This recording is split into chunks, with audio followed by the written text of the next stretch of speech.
Hi, my name is Leroy Jones, and this is my project proposal for the Disney World Family Vacation. So the project summary, it will be a family vacation to Orlando, Florida for 7 family members, which includes myself, my wife, my mom, my dad, my mother-in-law, my father-in-law, and my brother-in-law.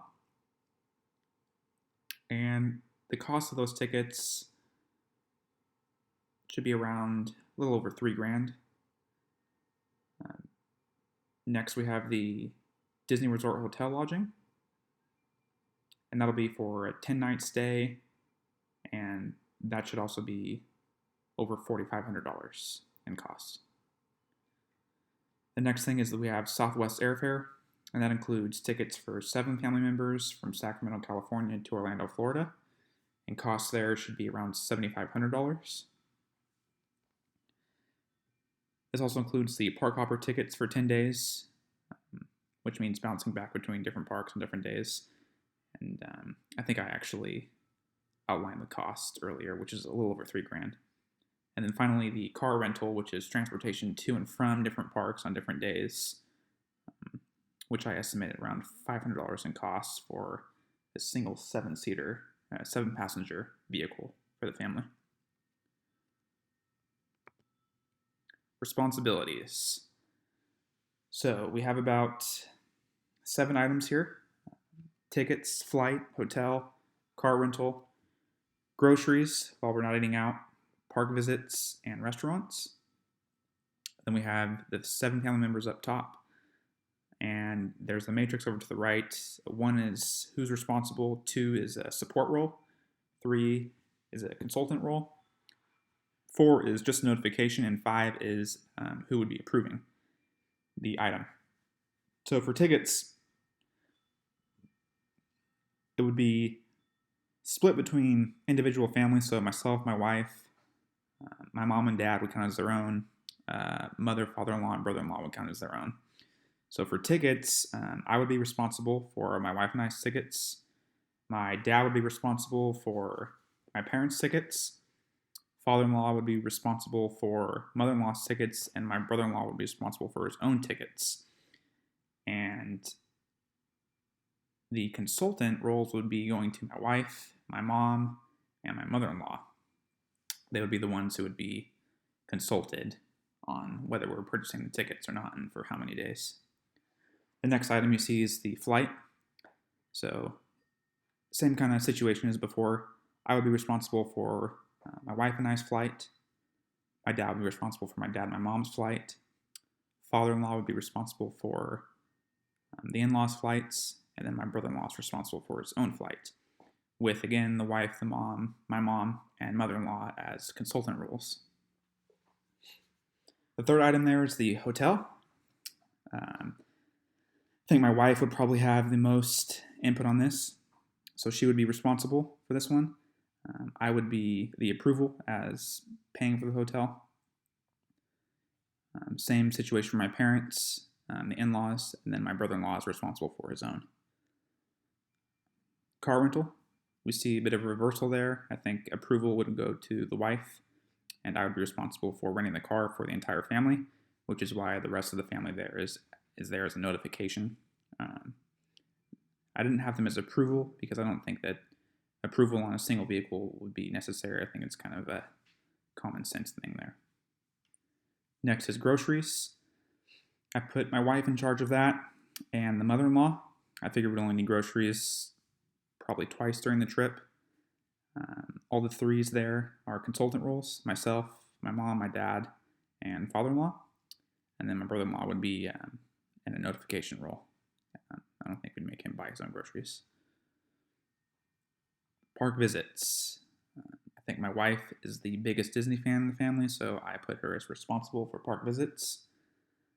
I'm in a supporting role, so she would bounce ideas off me, and I would support those. And the rest of the family would be in an approval role because they do get a say in what we're doing in the vacation, obviously, so they would need to approve anything we pass by. Restaurants. Again, the wife is responsible for that. She's been to Disney World before, as have I, and we have a couple restaurants in mind Rest of the family hasn't been yet, so they would be in more of a consulting role.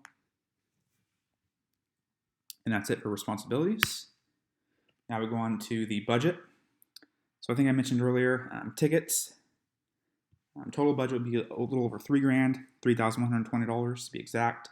Hotel, $5,000. Restaurants, this is for about 3 restaurants, so we figure $500 in cost there. Grocery, 2 visits, $300. Shopping expenses, $1,500. Shows and events, $200. Rental car, $500, and airfare, $7,500. So as you see there, the first week, if we were to be purchasing and reserving hotels and restaurants 3 weeks in advance, sorry, that should say days up there, not weeks. It would be day 1. Tickets would be purchased as well as airfare, and conclude on day 3. Day 5, when the vacation would begin, rental car, $500. Day 8, we'd split the groceries up. I mentioned it'd be 2 purchases, so we see $150 charge on day 8 and on day 15. Shopping's kind of spread out throughout the vacation, so I split that up among the 2-week stay. Shows and events, we figure 3 events we'd like to see. World of Color, maybe other 2 events there, so we split them up evenly across the vacation.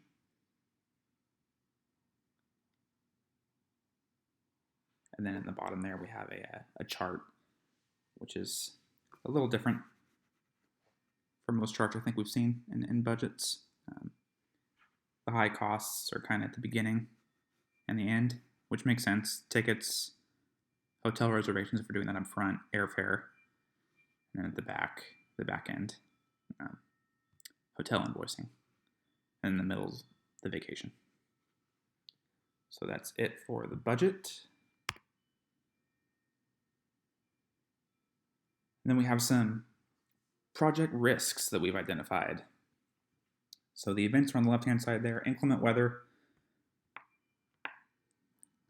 Florida is interesting in terms of weather, a little bit different than California.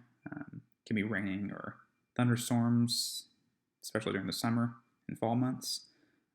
So the response there to mitigate that would be to move the vacation either forward or backwards, wherever we feel weather would be better for that. Contingency plan, prepare for the rain. Bring jackets, bring raincoats, bring umbrellas, be ready for it.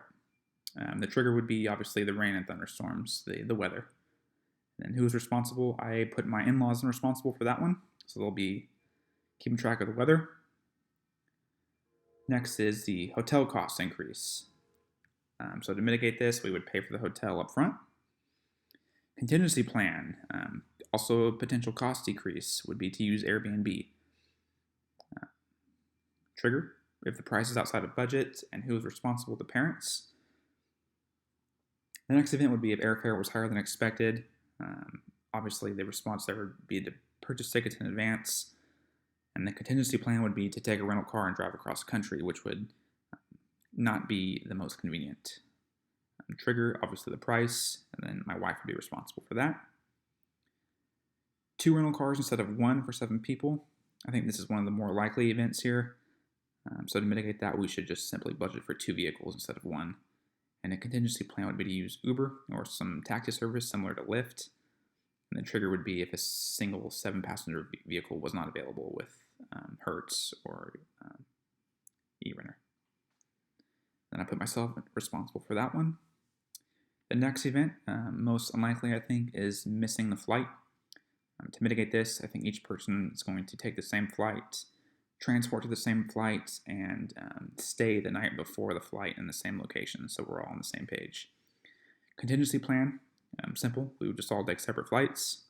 The trigger would be if someone overslept, if there's not enough seating on the plane, overbooking, and then each individual will be responsible for that.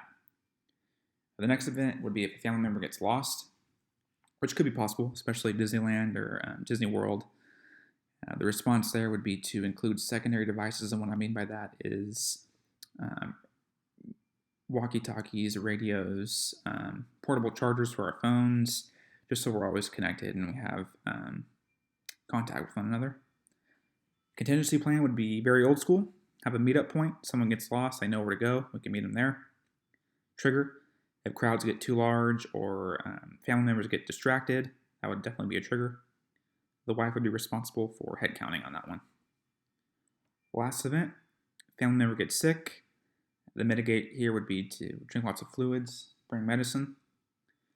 Contingency plan would be to purchase medicine at the vacation or unfortunately stay in the hotel during days that family members feel sick. And the trigger would be obviously flu-like symptoms, and each individual would be responsible. So that's it for responsibilities. And finally, we got cost savings. So a couple identifiers here. We could stay at a non-Disney resort hotel. That would save some money, but the only downside to that would be that it might be too far from the theme parks, and it could make our transportation costs go up. So that would definitely need to be weighed into the final project cost. The next idea I got there is a 5-day park pass. Notice I don't say park hopper. So we'd have to go to one park a day, shorten the vacation, but overall we'd still be able to go to Disney World with our family and cut that cost in half. So that would be a big cost savings there, and that can also decrease transportation because we're not transporting each other for 10 days and instead to be 5. So that's definitely an opportunity to save some costs there. The next is to use the Disney meal plan instead of planning for restaurants and buying groceries. It's a flat price. I think it's $1,000. I'm not sure how many people that is, but it would definitely be something to look into and to confirm that the savings there's more opportunity to save there than with restaurants or eating out. The next bullet point I have there is weekday flights. This would kind of play into the schedule a little bit. We would need to move the schedule to from midweek to midweek so that we could fly to and from maybe on a Tuesday or a Wednesday, kind of on flight days that people aren't flying as much to keep costs low. And this would especially be easier if we were doing a 5-day park pass. That would definitely reduce costs. Overall, if these 4 bullet points were to be implemented, I would expect a 50 to 65% cost savings. So that's my presentation. Again, I'm Leroy Jones, and this is the 2018 Disney World Family Vacation. And I hope you consider this proposal and approve it. Thank you.